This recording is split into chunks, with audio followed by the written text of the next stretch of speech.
Selamat datang di webinar Dialog Teologi Sintas Iman bersama Dr. Bambang Nursena. Dalam webinar ini, kita akan membahas berbagai hal mengenai kekristenan dan bagaimana kita sebagai orang percaya dapat mempertanggungjawabkan iman kita. Berikut adalah cuplikan-cuplikan video dari pertanyaan-pertanyaan yang diajukan oleh para peserta webinar yang dilakukan setiap 2 minggu sekali pada hari Kamis jam 7 malam.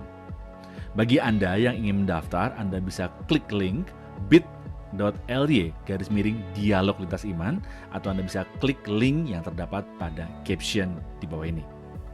Jangan lupa untuk klik dan subscribe YouTube channel Pijar TV.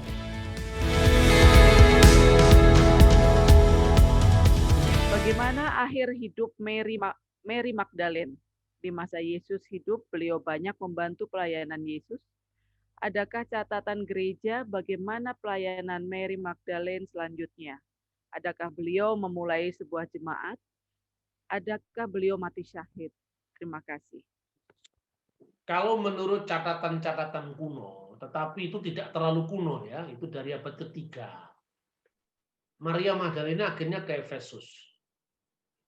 Dan pernah dalam sebuah catatan kuno juga, tetapi itu juga abad ketiga. Jadi artinya nilai historisnya bisa dipertanyakan. Ya. Jadi kita harus fair kalau kita menolak naskah gnostik dari abad ketiga atau keempat, ketika naskah itu asalnya dari Bapak Gereja, tetapi agak lambat juga asal abad keempat, yang menentukan bukan sekedar teksnya tapi kesinambungan historisnya. Nah, dalam kisah itu sebetulnya kan di sini diceritakan bahwa Maria Magdalena hadir bersama Ibu Yesus dan Maria Ibu Yakobus atau Maria istri Kleopas di bawah salib. Setelah kebangkitan Yesus, Maria menyaksikan Kristus yang bangkit dari kubur kosong. Sekalipun Injil Yohanes mewartakan hanya Maria Magdalena yang ditokohkan, tetapi ketika Maria ditanya siapa yang dia cari, yang disangkanya sang juru taman itu, dia mengatakan, kami tidak tahu siapa yang telah mengambil guru kami, mayatnya maksudnya. Kata kami di situ gunakan kata jamak. Jadi sekalipun yang dikisahkan hanya sosok Maria yang menjadi penekanan dari Injil Yohanes, tetapi bukan berarti tidak hadir wanita yang lain. Karena di situ digunakan kata jamak kami. Sedangkan Lukas memberikan catatan yang lebih lengkap. Lukas tidak hanya mencatat Maria Ibu Yakobus yang disebut istri Kleopas itu, tetapi mencatat hadirnya yang bernama Yohana istri Kusa, seorang istri dari bendahara pejabat pemerintah saat itu. Nah, catatan-catatan ini saling melengkapi. Lalu dalam laporan abad ketiga tadi, Maria itu digambarkan, kan dia berasal dari Magdala. Dan dia itu dalam tradisi gereja itu digambarkan sebagai seorang pemuji Tuhan dengan permainan kecapinya.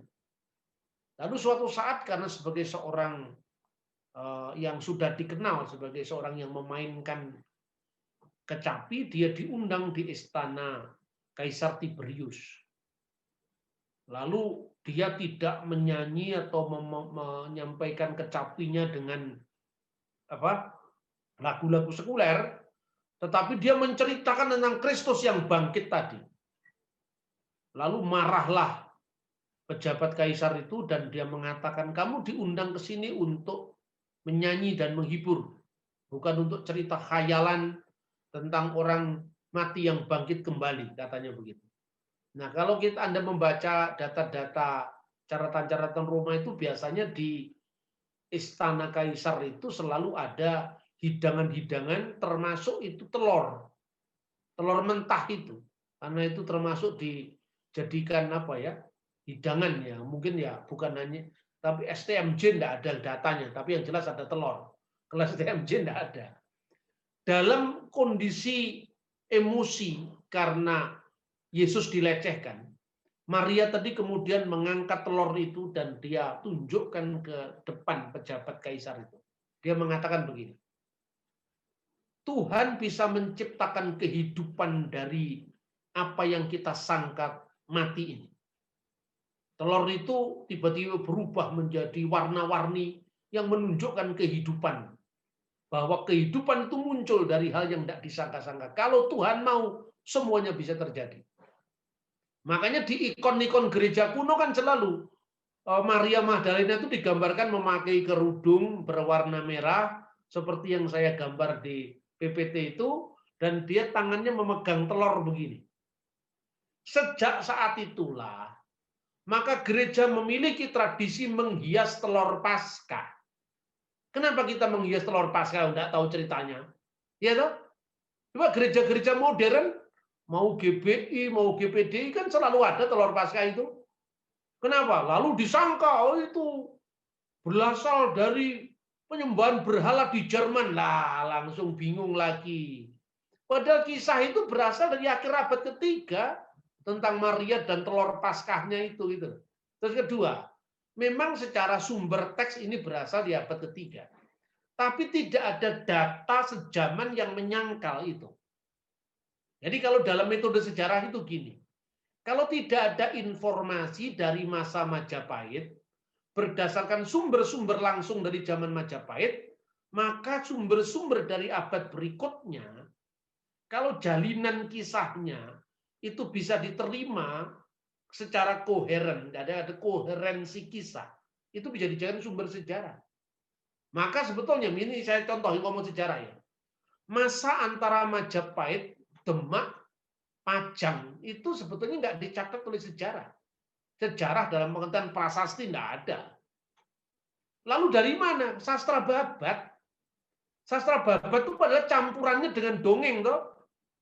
Ya, kecampuran dengan legenda kan itu kan. Joko Tingkir itu ketika dicegat oleh diganggu oleh buaya yang jumlahnya 40 kan itu kan. Itu kan semi legenda.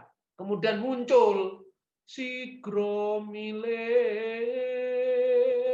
sang ketek si nonggo pecul kawan doso kang jageni. Itu kan semi legenda. Tapi karena tidak ada data lain, sekalipun itu muncul dari serat Kondo dari abad 17 atau awal abad 18, itu menyimpan memori kolektif dari masyarakat Jawa. Langsung muncul kisah tentang silsilah Joko Tingkir yang tidak lain cucu dari Pangeran Handoyoningrat.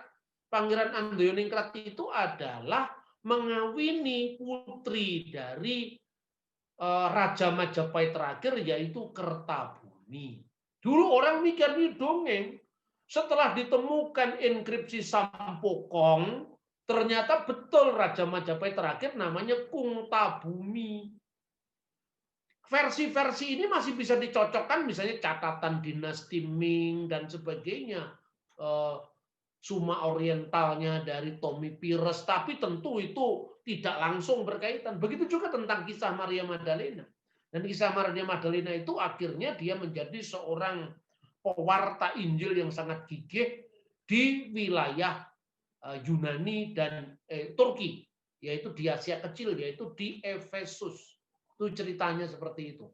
Jadi tidak ada tradisi atau tidak ada catatan sejarah yang mengatakan Maria istrinya Yesus itu hanya orang gemblong yang ngomong begitu, tidak ada itu. Itu naskah-naskah dipungut-pungut, tidak tahu ceritanya bagaimana, dikait-kaitkan. Saya kalau bikin gitu ya pinter, saya bisa dalang. Saya bikin gitu cepat lebih mudah saya. Cuman saya tidak mau jadi bidat, jadi saya tidak mau lakukan itu.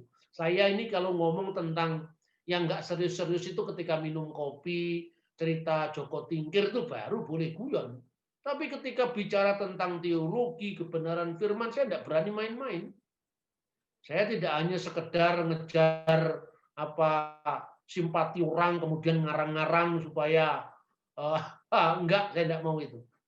Itu pilihan hidup saya harus bertanggung jawab bahwa firman Tuhan itu enggak bisa dikompromikan dengan yang lain-lain.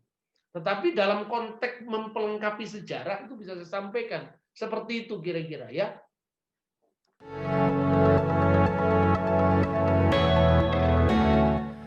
Terima kasih Anda sudah menyaksikan cuplikan dialog teologis lintas iman bersama Dr. Bambang Nursena. Jangan lupa segera daftarkan diri Anda dengan klik link bit.ly/dialog lintas iman, atau Anda bisa klik pada link yang ada di caption saat ini juga. So, informasi selengkapnya ada pada image di akhir video ini.